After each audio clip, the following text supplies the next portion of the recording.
ఈరోజు అమ్మమ్మ వంటలో ఒక రసం ఎలా చేయాలో చెప్తాను. పప్పు రసం అది చాలా ఈజీగా చేసుకోవచ్చు, పిల్లలు కూడా చేసేసుకోవచ్చు, చాలా బాగుంటుంది. అన్నంలోనే కాకుండా మీరు సూప్లాగా కూడా తాగొచ్చు. అది ప్రిపరేషన్ ఎలాగో చెప్తాను, చూడండి. ఫస్ట్ ఏం చేయాలంటే, నేను ఇచ్చాను కదా ఇంగ్రీడియంట్స్ అన్నీ ఇచ్చాను కదా. కందిపప్పు ఒక కుక్కర్లో వేసి బాగా కడిగి ఒక 1.5 గ్లాస్ అంటే నేను 100 గ్రామ్స్ మీకు అని ఇచ్చాను. ఒక 300 గ్రామ్స్ వాటర్ పోసి 4 టమాటాలు శుభ్రంగా కడిగి కోసి దాంట్లో వేసేసి కొంచెం పసుపు వేసి పొయ్యి మీద పెట్టి వేడి పెట్టేయాలి. ఒక 3 విజిల్స్ వచ్చిన తర్వాత దాన్ని సిమ్లో పెట్టి ఒక 3 మినిట్స్ ఉంచి ఆఫ్ చేయాలి. ఆఫ్ చేసి స్టీమ్ అంతా పోయే వరకు వెయిట్ చేయాలి. వెయిట్ చేసి అప్పుడు విజిల్ తీసేసి చూడాలి.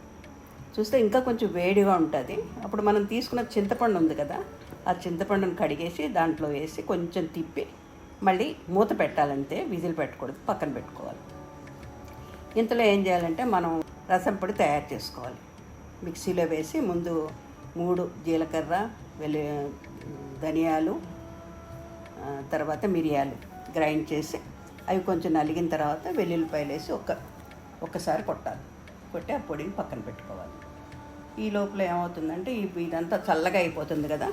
చల్లగా అయిన తర్వాత మనం బాగా చేతితోటే కొంచెం స్మాష్ చేయాలి. పప్పుని, చింతపండు, టమాటాలు అన్నీ కలిపి బాగా స్మాష్ చేసి 2 గ్లాసుల వాటర్ పోయాలి.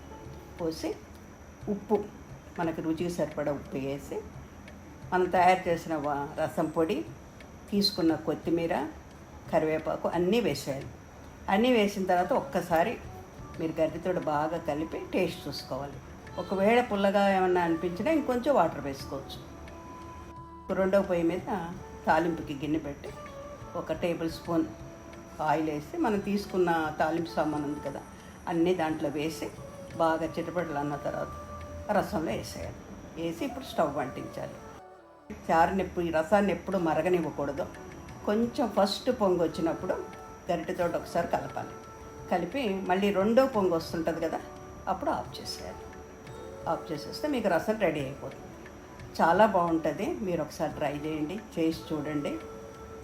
మీకు నచ్చితే నాకు కామెంట్ పెట్టండి. ఎలా వచ్చిందో నాకు కామెంట్ పెడితే నాకు కూడా కొంచెం ఎంకరేజ్మెంట్గా ఉంటుంది.